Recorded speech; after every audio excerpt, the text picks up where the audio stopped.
hello everyone आज আমি আলোচনা কৰিম তোমালোকৰ বিজ্ঞানৰ প্ৰথম অধ্যায় ৰাসায়নিক বিক্ৰিয়া আৰু সমীকৰণৰ পেজ নম্বৰ 10ৰ প্ৰশ্নাৱলীৰ যিকেইটা কুৱেশ্যন আছে সেই কুৱেশ্যন কেইটা সলভ কৰিম গতিকে তোমালোকে ভিডিঅটো স্কিপ নকৰাকৈ শেষলৈ চাই থাকিবা ইয়াৰ কুৱেশ্যনটোত আছে যে এটা পদাৰ্থ এক্সৰ দ্ৰৱক বগা ৰং হানিবলৈ ব্যৱহাৰ কৰা হয় ইয়াৰ প্ৰথম কুৱেশ্যনটোত দিছে পদাৰ্থৰ নাম আৰু সংকেত লিখা আৰু 2 নম্বৰত দিছে পানীৰে হৈতে পদাৰ্থ এক্সে কৰা বিক্ৰিয়াটো লিখা এতিয়া কথা হল এই পদাৰ্থ এক্স টোৰ নাম কি এটো আমি সকলোৱে জানো বগা ৰং হানিবলৈ আমি কি ব্যৱহাৰ কৰো যে চূণ ব্যৱহাৰ কৰো এতিয়া কেনেকুৱা ধৰণৰ চূণ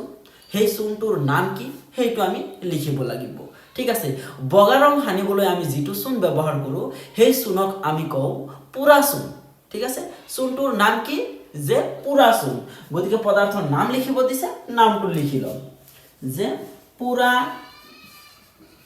চূণ বা ইয়াক আমি ক্যালসিয়াম অক্সাইড বুলিও কওঁ ঠিক আছে ইয়াৰ ৰাসায়নিক নাম হল ক্যালসিয়াম অক্সাইড যাক আমি পুৰা চূণ বুলিও কওঁ গতিকে ব্ৰেকেটৰ ভিতৰত তোমালোকে লিখি থব পাৰা যে ক্যালসিয়াম অক্সাইড তাৰ পিছত কৈছে আৰু সংকেত লিখা আৰু সংকেতটো কেনেকুৱা হ'ব ইয়াত আছে ক্যালসিয়াম অক্সাইড ঠিক আছে ইয়াত আছে কি ক্যালসিয়াম অক্সাইড অৰ্থাৎ ক্যালসিয়াম আছে আৰু অক্সিজেন আছে আমি লিখি দিম ইয়াৰ সংকেত ক্যালসিয়ামক আমি Ca ৰে লিখো আৰু অক্সিজেন যদি যোগ হয় তাক আমি অক্সাইড বুলি কওঁ আৰু দুইটাৰে যোজ্যতা 2 কেনসেল হৈ যাব গতিকে ইয়াৰ সংকেতটো কি হ'ব CaO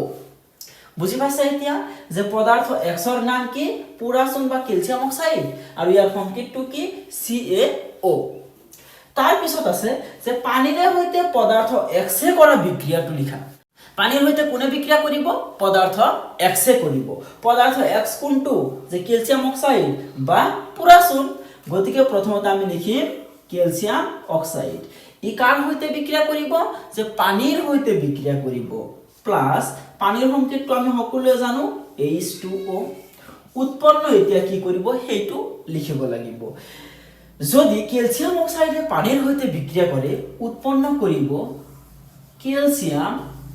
হাইড্ৰক্সাইড